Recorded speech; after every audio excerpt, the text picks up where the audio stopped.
Hello all, அனைவருக்கும் இனிய மாலை வணக்கம். ஸோ நீண்ட நாளுக்கு அப்புறம் மறுபடியும் ஒரு வீடியோ. இந்த வீடியோ எதற்காகனா, வருகிற மார்ச் 29 மார்ச் 2025 அன்னைக்கு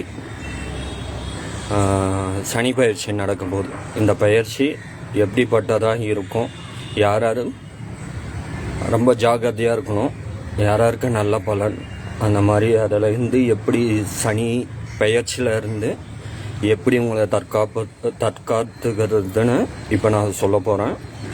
அதை கேட்டு பயனடையணும். அதுக்கு முன்னாடி என்னோடய பெயர் கார்த்திகேயன். நான் பிரபஞ்ச ஞான ஜோதிட நிலையம் வச்சு நடத்திட்டு வரேன். ஸோ என்னோட இப்போ எல்லா ஜோசியரும் இந்தந்த ராசிக்கு இப்படி இருக்குது அப்படி இருக்குன்னு ஒவ்வொருத்தரும் ஒவ்வொரு மாதிரி சொல்லுவாங்க பொது பலன். எனக்கு பொது பலன்லாம் அவ்வளோ நாட்டம் இல்லை. ஏன்னா பொது பலன் நம்ம சொல்லும்போதே கீழே 10, 20, 30 பேர் கமெண்ட்ஸ் போடுவாங்க, சொல்கிறதுல பாதி எனக்கு நடக்கவே இல்லைன்னுவாங்க. ஏன்னா உங்களுக்கு பாதகமான தசை நடக்கும், சிலருக்கு சாதகமான தசைகள் நடக்கும். ஸோ அதனால் அதை எப்படி நம்ம கண்டுபிடிக்கிறது, சாதகமான தசைகள் எது சனி எங்கேருந்தால் உங்களுக்கு நன்மையை செய்வார் அப்படின்றது நான் உங்களுக்கு தெளிவாக இப்போ சொல்ல போகிறேன். சனி ஏற்கனவே நான் உங்களுக்கு சொல்லியிருக்கேன், ஒரு இருள் கிரகம்னு, பொறுமையாக நடக்கிற கிரகம், எதையும் ஸ்லோவாக செய்வார். 2.5 வருஷம் இருக்குது அவருக்கு டைம் பீரியடு. அந்த 2.5 வருஷத்தில் நன்மை செய்கிறதா இருந்தாலும் சரி, தீமை செய்கிறதா இருந்தாலும் சரி, நிறுத்தி நிதானமாக உங்கள் கர்ம பலனுக்கு ஏற்ற மாதிரி பலனை கொடுப்பாரு. ஸோ தண்டனையும் கொடுப்பாரு. அந்த தண்டனை எப்படிப்பட்டதுன்னு அவருக்கு தான் தெரியும். அதில் ஒரு பாடமும் இருக்கும். அந்த பாடத்தை நீங்கள் கற்றுக்கிட்டீங்கன்னா அதுலேருந்து விடுபடலாம். சனியை எப்படி டேக்கிள் பண்ணுறதுன்னு தெரிஞ்சுக்கிட்டால் அதிலேருந்து உங்களால் ஓரளவுக்கு தற்காத்துக்க முடியும். இதெல்லாம் சனியோட பொதுவான குணங்கள். சனி ஆக்சுவலாக பார்த்திங்கன்னா அவர் தர்மவான். ஸோ அவர் நீதியை நிலைநாட்டுற ஒரு கிரகம், தர்ம கிரகம், கர்ம கிரகம்னு சொல்லுவாங்க. ஸோ உங்கள் கர்ம வினைப்படி எப்படி முற்பிறவியில் நீங்கள் என்னென்ன பலன் செஞ்சீங்களோ அதுக்கு ஏற்ற மாதிரி தண்டனையும் கிடைக்கும், பலன்களும் கிடைக்கும். ஸோ அதை எப்படி நீங்கள் எதிர்கொள்ள போகிறீங்கன்றது தான் சேலஞ்சிங்கான பார்ட். ஸோ இப்போ வாங்க டாபிக் உள்ள போகலாம். இப்போ 29/3/2025 அன்னைக்கு திருக்கணித பஞ்சாங்கப்படி சனி பயிற்சி நடக்குது. ஓகேங்களா? ஸோ கும்பத்துலேருந்து மீனத்துக்கு போகிறாரு. மீனம் குருவோட வீடு, நட்பு வீடு, சுப வீடு. ஸோ கும்பம் சொந்த வீட்டிலே இருந்தார். இப்போது நண்பரான குருவோட வீட்டுக்கு போகிறாரு. அங்கேருந்து மீனத்துக்கு ஜென்மம், அங்கேருந்து சிம்மத்தை பார்க்குறாரு, அஷ்டமம். ஸோ மேஷத்தை பார்க்கறதுனால மேஷத்துக்கு 7.5 சனி ஆரம்பம். அதாவது இதுக்கு முன்னாடி கும்பத்தில் இருந்ததுனால கீழே மகரத்துக்கும் மீனத்துக்கும் 7.5 சனி இருந்தது. இப்போ கும்பத்துலேருந்து மீனம் போகிறதுனால கும்பம், மீனம், மேஷம். ஸோ இது 3 கிரகம் 7.5 சனி நடக்கும். மேஷத்துக்கு இப்போ தான் ஸ்டார்ட் ஆகுது, கும்பத்துக்கு முடிகிற ஸ்டேஜ், மீனத்துக்கு ஜென்மத்தில். ஜென்ம சனின்றது உடம்பை குறிக்கிறது. ஸோ உடல்நலத்தில் பாதிப்புகள் நிறைய வரும். சிம்மன்றது தந்தையை குறிக்கக்கூடிய, சூரியனை குறிக்கக்கூடிய ஒரு கிரகம். ஸோ அந்த கிரகத்தை நேரடி சனியோட பார்வையில் 8ஆம் பார்வையை பார்க்கறதுனால அங்கே பலன், இன்கேஸ் அவங்க சிம்ம ராசி, சிம்ம லக்கணமோ இல்லை சிம்ம ராசி கடக லக்கணம் அந்த மாதிரிலாம் இருந்து, இல்லை செவ்வாயோட மீன லக்கணம், விருச்சிக லக்கணம் அந்த மாதிரிலாம் இருந்தால் உங்களுக்கு பாதகமாக இருக்கும். அதுக்காக பயப்பட வேண்டியதில்லை. உங்களுக்கு எந்த தசை நடக்குதோ அதை பொறுத்து தான். இப்போ சனியோட நட்பு கிரகம்னு பார்த்தீங்கன்னா சுக்கிரன், புதன். குருவன் நட்பு கிரகம் தான். கம்பேர்ட் டு சுக்கிரன் புதனுக்கு அப்புறம் தான் 3வது ஸ்டேஜில் தான் குரு இருக்கார். மத்தியம பலன் கிடைக்கும். பட் சுக்கிரனோட வீடு ரிஷபம், துலாத்தில் சனி இருந்தாருன்னா துலாத்தில் தான் ஒரு உச்சம் அடைகிறாரு. ஸோ அங்கே துலாத்துலேருந்து மீனம் நீச்சம். அங்கே துலாத்தில் உச்சம் அடையும் போது துலாத்தில் சனி இருந்தாருன்னா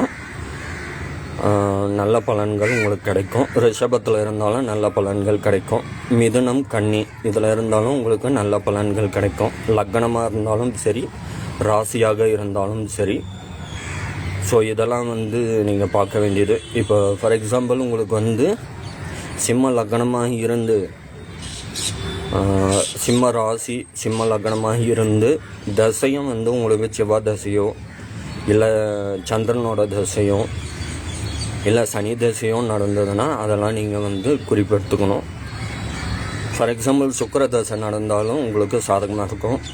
புதனோட தசை நடந்தாலும் சாதகமாக இருக்கும். குரு தசை நடந்தால் மத்தியம பலன், இன்பம் துன்பம் ரெண்டுமே இருக்கும்.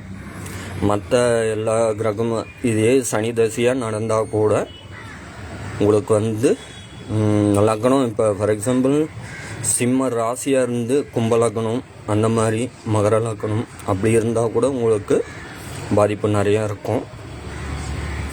இதே சிம்மத்திலே உங்களுக்கு சனி இருந்தாருன்னா அப்போ உங்களுக்கு சொல்லவே தேவையில்லை. அந்த மாதிரி நிறைய விதிவிலக்குகள் இருக்குது. இதை எப்படி நீங்கள் மேஷத்தில் சனி இருந்தாலும் விருச்சிகத்தில் சனி இருந்தாலும் உங்களுக்கு சாதகமற்ற பலன் தான் கிடைக்கும். செவ்வாய் தசை நடக்கும்போது செவ்வாய் வீரியம் மிக்கவர், சனி மெதுவாக நகர்பவர். அதனால் இது ரெண்டும் இப்போ வேகமாக நடக்கிறவங்க மெதுவாக நடக்கிறவங்க ஓட்டப்பந்தயம் வச்சா எப்படி இருக்கும் அந்த மாதிரி தான் அமையும். ஸோ அதனால் இந்த தசைகளை மட்டும் நீங்கள் கண்டுபிடிச்சிட்டிங்கன்னா ஓரளவுக்கு உங்களுக்கு எப்படி இருக்கும் இந்த சனி பயிற்சி அப்படின்றத நீங்கள் முழுமையாக தெரிஞ்சுக்கலாம். அதுக்கப்புறம் உங்கள் பர்த் சார்ட்டில் கோச்சாரத்தில் சனி மீனத்தில் இருக்க போகிறாரு. 3ஆம் பார்வையாக எங்கே பார்ப்பாரு? மீனம், மேஷம், ரிஷபத்தை பார்க்குறாரு, 3வது வீடு. அதுக்கப்புறம் 4 மிதுனம், 5 கடகம், 6 கன்னி வீட்டை பார்க்குறாரு, நட்பு வீடு. ரிஷமும் நட்பு வீடு, கன்னியும் நட்பு வீடு. ஸோ 7லேருந்து 10ஆம் பார்வையாக தனுசு, அதுவும் நட்பு வீடு. ஸோ இந்த இடங்கள்லாம் உங்களுக்கு பர்த் சார்ட்டில் சனி இருந்தாருன்னா உங்களுக்கு நல்ல பலன்கள் கிடைக்கும். இது தவிர நான் சொன்ன மாதிரி துலாத்தில் உச்சம், அதேமாரி மிதுனத்தில் இருந்தாலும் நல்ல பலன்கள் கிடைக்கும். தசை உங்களுக்கு சப்போர்ட் பண்ணதுன்னா நீங்கள் இதை பற்றி கவலைப்பட வேண்டிய அவசியம் இல்லை. ஒருவேளை எல்லாமே சிம்ம லக்னம், சிம்ம ராசி அந்த மாதிரி போயிட்டால், கடகராசி, கடகலக்கணம் அந்த மாதிரிலாம் இருந்ததுன்னா மாறி மாறி இருந்து, இல்லை மேஷ லக்னம், சிம்ம ராசி, இல்லை தசைகள் உங்களுக்கு சப்போர்ட் பண்ணல, செவ்வாயோட தசை நடக்குது, சூரியனோட தசை நடக்குது, கடகத்தோட தசை நடக்குது, அது சந்திரனோட தசை, அப்புறம் சனியோட தசை. ஸோ எனக்கு அஷ்டமத்து சனி, நான் மிதுன ராசி. அஷ்டமத்து சனி நடக்கும்போது தான் எனக்கு சனி தசை ஸ்டார்ட் ஆச்சு. ஸோ அடியனாரெல்லாம் கடந்து தான் வந்திருக்கேன். ஸோ அஷ்டமத்து சனியே தாக்கு பிடிக்க முடியாது. அதுலேயும் தசை நடத்துகிறவன் சனி. ஸோ அவன் நினைக்கிறது தான் நடக்கும். அதனால் நம்ம எதுவுமே பண்ண முடியாது. சைலண்ட்டாக அமைதியாக உட்காந்துட வேண்டியது தான். ஸோ அதுதான் உங்களுக்கு பாதுகாப்பு தரும். இல்லையோ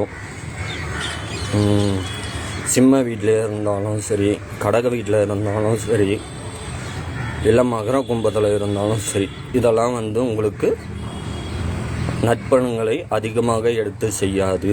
ஸோ அப்போ நீங்கள் என்ன பண்ணணும்? 1-2 விஷயந்தான். சாட்சிக்காரங்கிட்ட விழுறீங்களா, சண்டைக்காரங்கிட்ட விழுறீங்களான்றது நீங்கள் தான் முடிவு பண்ணணும். சாட்சிக்காரங்கிட்ட விழுந்தாலும் தண்டனை இருக்குது. இருந்தாலும் நீங்கள் அந்த தண்டனையை ஏற்க மறுத்துட்டிங்கன்னா சனி என்ன பண்ணுவார்? அவர் கொடுக்குற தண்டனையை கொடுத்துட்டு குறைச்சி கொடுத்தாருன்னா அதுக்கேற்ற மாதிரி நற்பலன்கள் முடியும் போது கிடைக்கும். இல்லை அவர்கிட்டயே நீங்கள் வந்து சரண்டர் ஆகிட்டீங்கன்னா, நீ எவ்வளோ அடிக்கிறியோ அடிச்சுக்கப்பா அப்படின்னு சொல்லி அந்த 2 வருஷம் கும்முன்னு கும்மியும் விட்டுருவார். அதுக்கப்புறம் அது எவ்வளோ நீங்கள் அடி வாங்கினீங்களோ அதுக்குண்டான நற்பலன்கள் 3 மடங்கு இருக்கும். சனி எப்போவுமே வந்து அவர் எவ்வளோக்கு எவ்வளோ தண்டனை கொடுக்குறாரோ அவ்வளோக்கெவ்வளோ நற்பலன்களை கொடுத்தே தீர வேண்டும். அது சனியோட விதி. சனி எப்போதுமே வந்து நேர்மையானவர், தர்மத்தை கடைப்பிடிப்பவர். ஸோ அதனால் நீங்கள் செஞ்ச தண்டனைக்கு உங்களுக்கு தப்புக்கு தண்டனை கிடைக்கும். பட் அதே சமயம் உங்களுக்கு முடியும் போது நற்பலன்கள் கிடைக்கும். ஸோ எப்படி தற்காத்துக்கிறது அப்படின்னா அதுக்கு 2-3 விஷயம் இருக்குது, அது சொல்கிறேன். இல்லை நீ எவ்வளோ ஒன்றாலும் கும்மிக்கப்பா அப்படின்னு அவர் காலையிலே வந்துட்டிங்கன்னா, ஸோ இந்த மாதிரி டயத்தில் நீங்கள் தப்பு பண்ணக்கூடாது. மெயினாக அதுதான். ஏற்கனவே பண்ண தப்புக்கு தண்டனை கொடுப்பாரு. இப்போ இருக்கிற இந்த 2.5 வருஷத்துலேயும் போயிட்டு அவரோட நேரடி கண்காணிப்பில் இருப்பீங்க. அப்போ போய் நீங்கள் எதுவும் பொய் சொல்கிறதோ இல்லை ஒரு வீட்டை கெடுக்கிறதோ ஏதாவது பண்ணிங்கன்னா தீய பலன் அதிகமாக இருக்கும். ஒரு பொய் புறம் பேசி ஒருத்தனோட வாழ்க்கையை கெடுக்கிறதோ இல்லை ஏதாவது ஒரு ஃபார் எக்ஸாம்பிள் இப்போது கம்பெனியில் ப்ரொமோஷனுக்காக ஒருத்தர் காத்திருக்காருன்னா அங்கே போயிட்டு அவரை பற்றி புறம் பேசி அவர் அதுக்கு தகுதியானவர் இல்லை அப்படி இப்படின்னு ஏதாவது சொல்லி நீங்கள் அதை பண்ணிங்கன்னா, குறிப்பாக மீனம், மேஷம், சிம்மம் இவங்கெல்லாம் வந்து நேரடி சனி பார்வையில் இருப்பீங்க. கொஞ்சம் ஜாகிரதையாக இருந்துங்க. எப்படி இருக்குன்னா சிம்பிள். ஸோ நீங்கள் என்ன பண்ணாலும் வந்து சைலண்ட்டாக இருக்கணும். சிரிச்சுக்கிட்டே அதை கடந்து போகணும். அதுக்கு வந்து ஒரு டெய்லி அது ப்ராக்டிஸ் பண்ணால் தான் வரும். டெய்லி தூங்கும் போது நீங்கள் வந்து நான் கோபமே படமாட்டேன், அமைதியாக இருப்பேன், என்ன பிரச்சனை வந்தாலும் அதை நான் ஃபேஸ் பண்ணுவேன் அப்படின்னு உங்களுக்குள்ளே தைரியத்தை கொடுத்துக்கிட்டிங்கன்னா, இன்கேஸ் உங்களை கோவப்படுத்துகிற எல்லா செயலும் சனி பண்ணுவார். அதையும் மீறி உங்களால் அமைதியாக இருக்க முடியும்னா அமைதியாக இருக்கலாம்.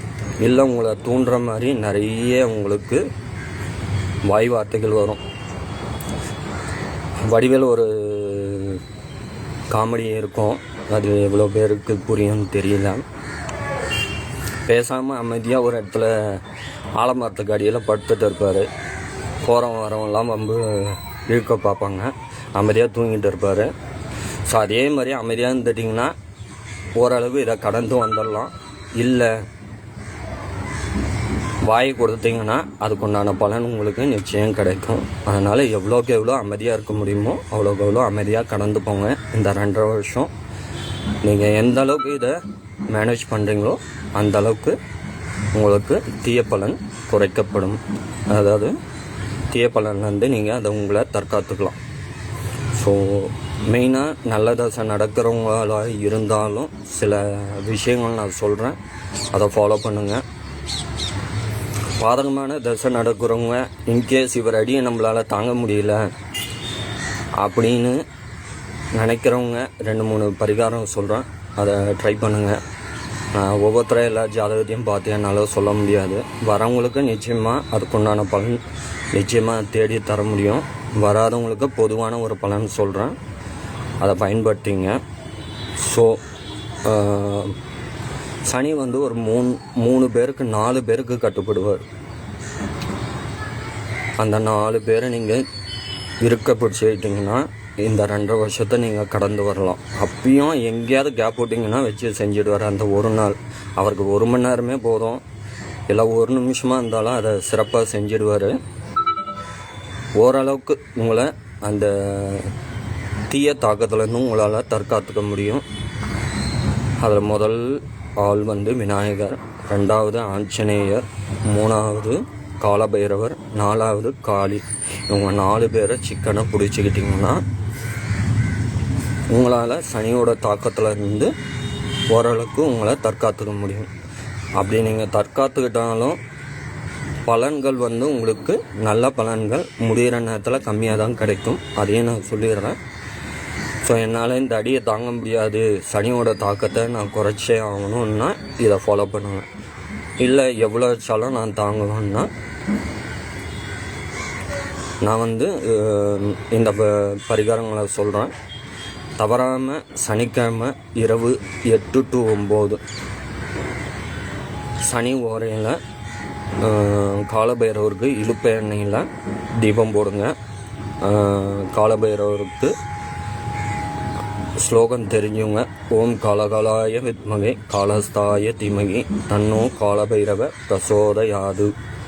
இதை சொல்லி நீங்கள் எவ்ரி சாட்டர்டே நைட் 8 to 9 இதை பண்ணிங்கன்னா உங்களுக்கு சனியோட தாக்கம் குறையும். காலபைரவரை எப்படி கும்பிடணுன்னா, காலபைரவருக்கு எப்போவுமே ஒரு மங்கள பாட்டு பாடணும். அது உங்களுக்கு தெரிஞ்ச மங்களம் சாங்கு. இந்த ஸ்லோகன் சொல்லிவிட்டு அருப்பெருஞ்சோதி அருப்பெருஞ்சோதி தனிப்பெருங்கருணை அருப்பெருஞ்சோதி இதை 3 முறை சொல்லுங்கள். சொல்லிவிட்டு சனியோட தாக்கத்துலேருந்து என்ன காத்துக்க வழிவகை செய்யுங்கன்னு சொல்லி வேண்டிக்குங்க. ஆஞ்சநேயருக்கு வெற்றிலை மாலை போடுங்க. சண்டே ராகு காலத்தில் போடுங்க, நல்ல பலன் கிடைக்கும். சண்டே ராகு காலம் 4:06 போங்க. நான்வெஜ் சாப்பிட்றவங்க போக முடியாது. ஸோ மற்ற நாளில் நீங்கள் எப்போ சனிக்கிழமை கூட போய் போடுங்க, அது உங்களை தற்காத்துக்கும். அதே மாதிரி விநாயகர் ஸ்ரீராம ஜெயம் சொன்னாவே போதுமானது. டெய்லி எப்பப்போலாம் உங்களுக்கு டைம் கிடைக்குதோ ஞாபகம் வரும்போதெல்லாம் ஒவ்வொரு முறையும் ஸ்ரீராம ஜெயம் மனசுக்குள்ளேயே சொல்லுங்கள், அதுவும் உங்களை தற்காத்துக்கும். விநாயகருக்கு அருகம்புல் வச்சு வேண்டிக்குங்க. புதன்கிழமை சனிக்கிழமை வேண்டுங்க. இதெல்லாம் நல்ல பலன்களை தரும். காளி வழிபாடு, பக்கத்தில் இருக்கிற காளி கோயிலுக்கு போயிட்டு சுத்தமான நெய்யில், பசு நெய்யில் தீபம் போட்டு சனிக்கிழமை பிரார்த்தனை பண்ணிங்க. சனியோட தாக்கம் குறையணும். ஏன்னா சனிக்கு வந்து மோட்சத்தை அளித்தவர் காளி தேவி. ஸோ அதனால் காளி தேவி அருள் கிடைச்சதுன்னா சனியோட தாக்கம் குறையும். ஸோ அதையும் பயன்படுத்திங்க. இந்த 4 கடவுளை வணங்கினாவே உங்களோட சனியோட தாக்கம் குறையும். அதை ரெகுலராக ஃபாலோ பண்ணணும். கொஞ்சம் விட்டிங்கன்னா கூட அந்த டயத்தை சனி பயன்படுத்திப்பார். அதனால் அப்போ அந்த அடி வந்து எந்திரிக்க முடியாத அளவுக்கு இருக்கும், அந்த அளவுக்கு தாக்கம் இருக்கும். அதனால் கூடுமான வரைக்கும் இந்த 2.5 வருஷம் கொஞ்சம் நேர்மையாக இருக்க ட்ரை பண்ணுங்கள். பொய் பேசுகிறதோ புறம் பேசுகிறதோ யாரோட வாழ்க்கையை கெடுக்கிறதோ அந்த மாதிரிலாம் இல்லாமல் இருந்தீங்கன்னா இந்த 2.5 வருஷம் உங்களால் தற்காத்துக்க முடியும். இல்லை நான் யாரையும் கும்பிடத்தாவில் சனிக்கிட்டே போய் சரண்டர் ஆயிடுறேன்னா சனிக்கிழமை போயிட்டு நெய் விளக்கு போடுங்க. அவரே பார்த்து என்னென்ன பண்ணணுமோ பண்ணிவிட்டு போகும்போது உங்களுக்கு நற்பலன்களை தருவார். அப்படி உங்களால் அந்த வழியை தாங்க முடியலன்னா இதெல்லாம் நீங்கள் பயன்படுத்தலாம். ஸோ அந்த பாதகமான தசை நடக்கணுன்னா உங்களுக்கு வந்து தீய பலன் அதிகமாக இருக்கும். அப்போ நீங்கள் இந்த வழிபாடெல்லாம் செய்யலாம். இன்னொரு சித்தர் சொன்ன வழிபாடு, ஞாயிற்றுக்கிழமை 4:30 to 6 ராகு காலத்தில் துர்க்கை அம்மனுக்கு இரும்பில் நல்லெண்ணெய் ஊற்றி தீபம் போடணும். கருப்பு திரி போட்டு நல்லெண்ணெய் ஊற்றி இரும்பு அகல் செஞ்சுக்குங்க. செஞ்சுட்டு அங்கேயே நீங்கள் ஒரு 1/2 hour இருந்து சாமியெலாம் கும்பிட்டு அந்த தீபம் குளிர் வைக்கிற நேரத்தில் அதை எடுத்து அந்த கோயிலே எங்கன்னா ஒரு இடத்துல வச்சுட்டு வந்துடுங்க. வச்சுட்டு இந்த 2.5 வருஷம் அதை ரெகுலராக ஃபாலோ பண்ணிங்கனாலும் உங்களுக்கு துர்க்கை அம்மனால இந்த தாக்கம் குறையும்.